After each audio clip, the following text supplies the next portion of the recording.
విమర్శిస్తూ మాట్లాడడం మనం చూస్తున్నాం. అయితే ప్రెసెంట్ తెలంగాణలో హాట్గా నడుస్తున్నటువంటి టాపిక్ కృష్ణా జలాల వివాదానికి సంబంధించి, ఆ వాటాకు సంబంధించి మనం చూస్తున్నాం. కాబట్టి అది ఏ విధంగా ఉండబోతుంది ప్రజల్లోనే తేల్చుకుంటామంటున్నారు. అసెంబ్లీలో కూడా సవాల్ వేస్తున్నారు. కాబట్టి ఫస్ట్ వాటి గురించి మాట్లాడి ఎంపీ స్థానాల గురించి మాట్లాడదాం. కృష్ణా జలాలకు సంబంధించి గత 10 సంవత్సరాలుగా చర్చలు జరుగుతూనే ఉన్నాయి. టీవీల్లో కూడా చర్చలు సాగుతూనే ఉన్నాయి. ఇంకొక 10 సంవత్సరాలు లేదా 20 సంవత్సరాలు కూడా ఇదే విధమైనటువంటి చర్చలు కొనసాగేటువంటి అవకాశాలు ఉన్నాయనేది నా అభిప్రాయం. ఎందుకంటే జల వివాదాలు అనేటువంటివి అంత తేలిగ్గా పరిష్కారం అయ్యేవి కాదు. పొరుగున ఉన్నటువంటి అంటే కర్ణాటక, తమిళనాడు మధ్య ఉన్నటువంటి కావేరీ జలాల వివాదం ఎన్ని దశాబ్దాలుగా నడుస్తా ఉందో ఇప్పటికీ అది ఒక కోలికి రాలేదు అనేటువంటి అంశాన్ని మనం గమనించాలి.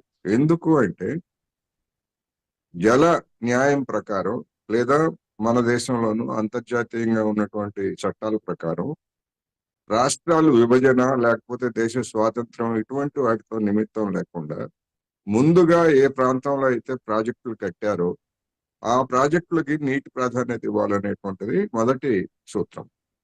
ఆ సూత్రం ప్రకారమే నీటి కేటాయింపులు ఉంటాయి తప్ప మేము కొత్తగా రాష్ట్రం విభజించుకున్నాము లేదా వేరే రాష్ట్రంగా ఏర్పడ్డాము దానికి అనుగుణంగా ఎప్పటికప్పుడు మార్పులు చేయాలంటే ఇవాళ ఉన్నటువంటి చట్టాలు కానివ్వండి, నీటి న్యాయం కానీ దాన్ని అంగీకరించేటువంటి అవకాశాలు లేవు.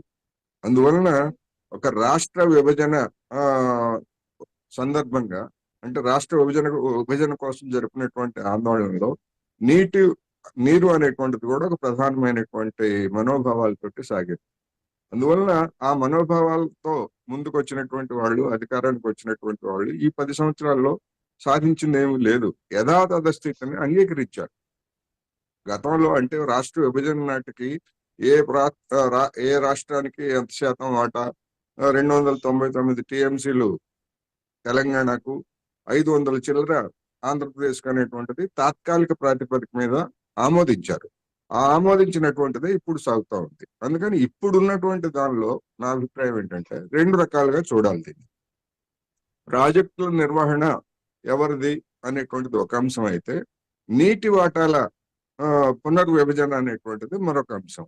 నీటి వాటాల పునర్విభజన అనేటువంటిది ఆంధ్రప్రదేశ్ అభిప్రాయం ఆంధ్రప్రదేశ్ చెప్తా ఉంది, తెలంగాణ అభిప్రాయం తెలంగాణ చెప్తా ఉంది. వీటిని తేల్చాల్సింది ట్రిబ్యునల్స్ మాత్రమే. రెండోది, ప్రాజెక్టుల నిర్వహణకు సంబంధించినటువంటి వచ్చిన వివాదం ఏమిటి? 2 రాష్ట్రాల ప్రాజెక్టులు వివాదపడుతున్నాయి. నీటి విడుదల కానివ్వండి లేదా విద్యుత్కి నీటిని ఉపయోగించడం కానివ్వండి అభ్యంతరాలు వ్యక్తమవుతున్నటువంటి నేపథ్యంలో కేంద్ర ప్రభుత్వం దాన్ని చేపట్టింది. ఇది సరైందా కాదా? ఈ కేంద్ర ప్రభుత్వం చేపట్టినంత మాత్రాన రాష్ట్రాల హక్కులకు భంగం కలుగుతుందా అనేటువంటిది అటువంటి వాదనలు చేస్తున్నటువంటి వాళ్ళు దాన్ని నిరూపించుకోవాల్సినటువంటి అవసరం ఉంది. ఎందుకంటే నీళ్లు పుష్కలంగా ఉన్నప్పుడు శ్రీశైలంలో కానీ లేదా మన నాగార్జున సాగర్ లో కానీ విద్యుత్తు ఉత్పత్తికి ఎలాంటి ఆటంకం ఉండదు. అదేవిధంగా నీటి విడుదలకి సంబంధించి కూడా ఎలాంటి ఆటంకం ఉండదు.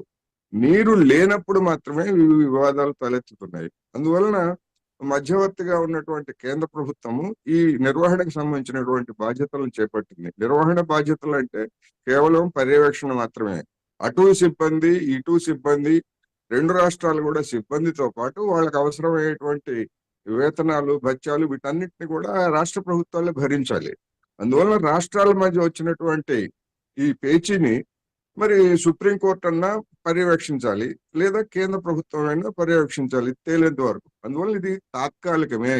ఈ తాత్కాలికమైనటువంటి దాని మీద లొంగిపోయారు అనేటువంటిది ఇప్పుడు 2 అధికార పక్షం, అదేవిధంగా అధికార పక్షం అంటే కాంగ్రెస్ గతంలో ఉన్నటువంటి టిఆర్ఎస్ ప్రభుత్వమే లొంగిపోయింది, అంగీకరించింది అని వీళ్ళు ఆరోపణ చేస్తున్నారు.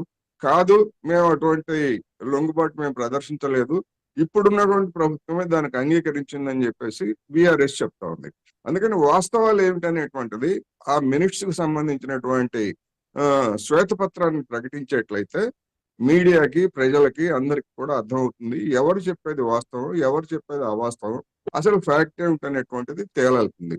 అప్పటి వరకు ఆ పని చేయకుండా కేసీఆర్ నల్గొండలో ఆందోళన చేసినా లేకపోతే ఇంకొకళ్ళు చేసినా ఇది మన కాళేశ్వరం ప్రాజెక్టు మీద వచ్చినటువంటి అపప్రదను పక్కదారి పట్టించడానికి ఈ అంశాన్ని ముందుకు తీసుకొస్తున్నారని చెప్పేసి కాంగ్రెస్ విమర్శించిన ఇవన్నీ కూడా ఏంటంటే జనం యొక్క దృష్టిని మళ్లించడానికి, జనం దృష్టిని ఆకర్షించడానికి చేసేటువంటి ప్రక్రియ అనేది నాకు. ఓకే, ఎస్ రాజనాయక్ గారు, గుడ్ మార్నింగ్ అండి. గుడ్ మార్నింగ్ అండి. రాజనాయక్